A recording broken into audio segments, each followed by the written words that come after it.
मी शुक्राचार्य शिवराममधने आशिव.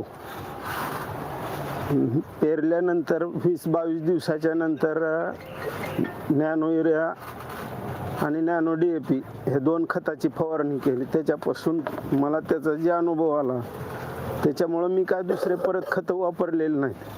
त्याच्यावरच माझी ती गव्हाच्या पिकाची शेती आहे सध्या. कशी आज क्वालिटी कशी आहे? क्वालिटी एकदम चांगली आहे. किती फवारण्या घेतल्या तुम्ही आता? 2 झाले.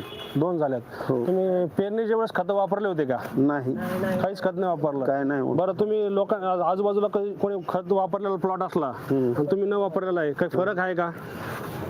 ते खत वापरलेल्यापेक्षा सुद्धा ह्याचे म्हणजे रिझल्ट चांगला आहे. एवढंच नाही, यांची जमीन पण चांगली राहणार आहे. आता सध्या म्हणजे रोड टच आहे तिथं आपलं बी क्षेत्र एकता हॉटेलच्या अलीकडं. काय तुम्ही शेतकऱ्यांना काय सांगू शकता, आता काय इच्छिता? आणि याच्या पुढं आपण सुद्धा तेच करावं. म्हणजे युरिया, नॅनो युरिया आणि DAP हे 2 खताचा जास्तीत जास्त वापर होईल.